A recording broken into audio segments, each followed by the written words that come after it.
So you want to be a nurse. My name is Sharon Maxino, RN, or registered nurse. I've been a nurse for about 7 years, and about a week ago, I asked you guys to send in your questions on Facebook so that I could answer them. As with all my videos, I hope this is educational and I hope it is entertaining. Disclaimer, I'm not a spokesperson for the profession. I'm just one nurse out of a whole bunch of nurses. These are my personal views, and the following should just be taken for entertainment purposes only. Just want to start by saying thank you to everyone that participated.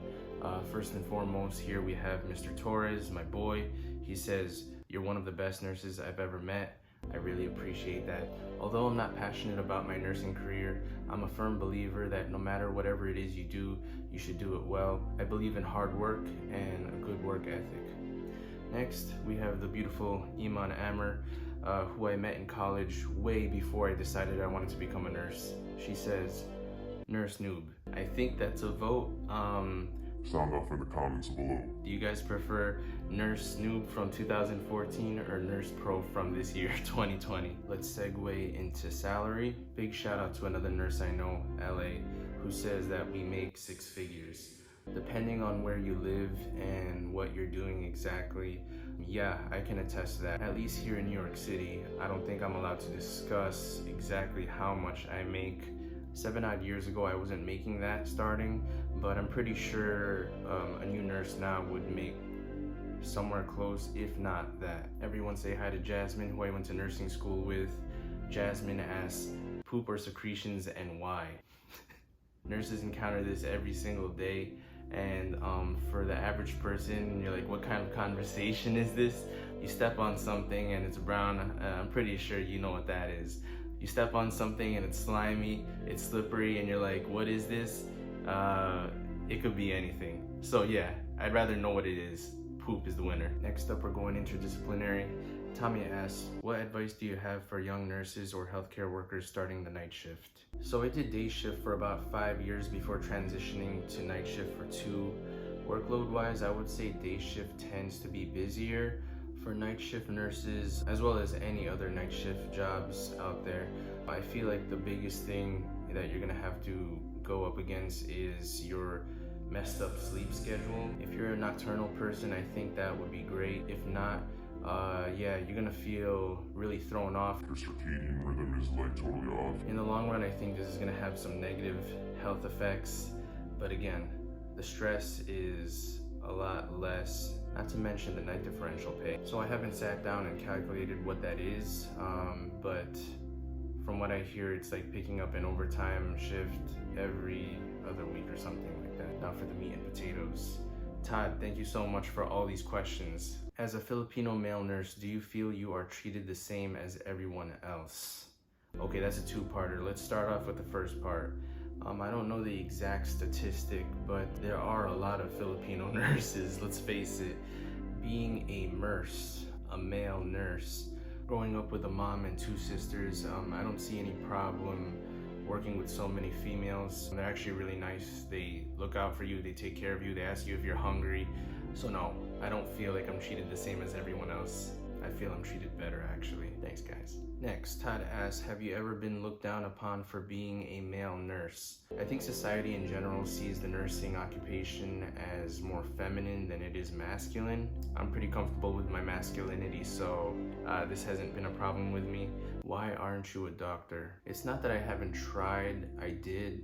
Plain and simple, I was going for the money. Looking back, I'm really glad that I flunked those classes, because I dated a girl recently that was doing her residency, and that just doesn't sound like a good life. I mean, the idea of money is good, but not when you're working 6 out of 7 days a week for like 14, 16 hours at a time. Save the hardest question for last. When you're not working, why does the floor give us such a hard time about taking report? First of all, thank you, Todd, for that compliment. For everyone that's not in healthcare, this is a major issue.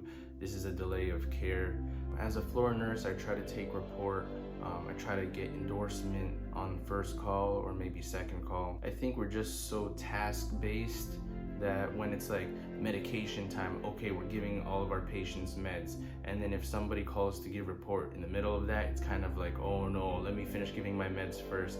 So I think that's the best reason that I can put to it. But on behalf of floor nurses, sorry in advance, ER nurses. Gary, thanks so much for commenting. I'll see you whenever you stop by. I'm pretty sure you tech-savvy people can find out where I work exactly, but do not do what Gary is doing. Do not show up out of nowhere. Law enforcement will stop you at the main entrance. Perry says, what's poppin', little nephew? Keep on hustling while I enjoy my retirement. Congratulations on your retirement, Perry. Yolando says, all nurses should be in stocks. That is not my passion either, but I am really into investing.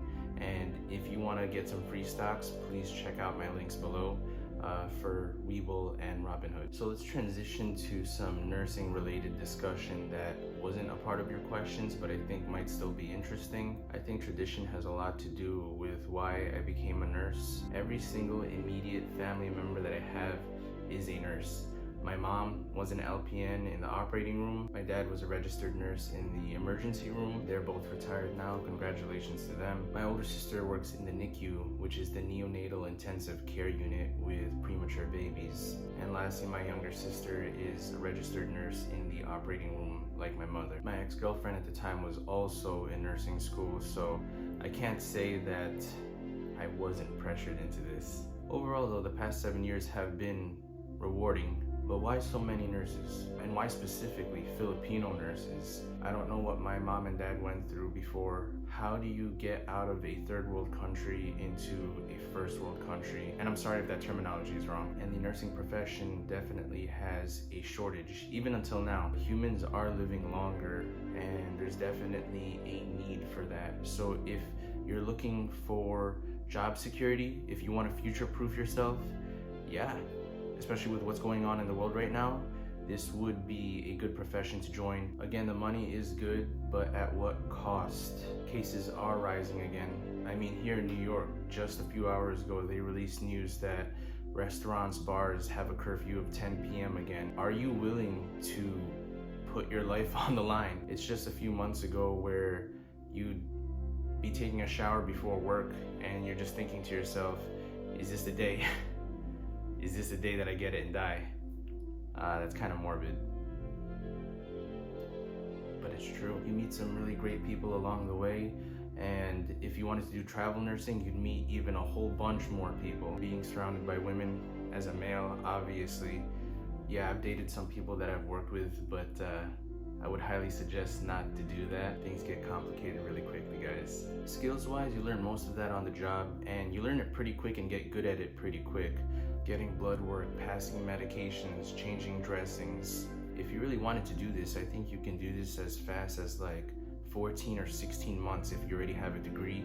Just speed right through it, and yeah, you could be making, again, close, if not 6 figures a year. Again, it's a really rewarding job, but it's really demanding too. Like, how are you encouraging some of these people to pee when you're holding your pee for 12 hours? How are you encouraging some of these people to eat when you're not even eating yourself? There were so many times when I was on day shift, you don't even take your lunch break because there's so much work to catch up on, and you go home dehydrated and you're literally shaking because there's no sugar in your system. And now with everything that's going on, do you even want to take off your mask to eat? Do you even want to take off your mask to drink some water? You're literally swimming in this.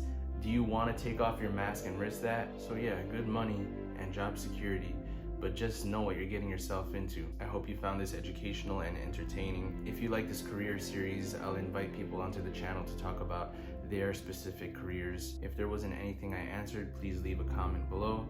Please like, please subscribe. From me and my cousin Sol, everybody, take care.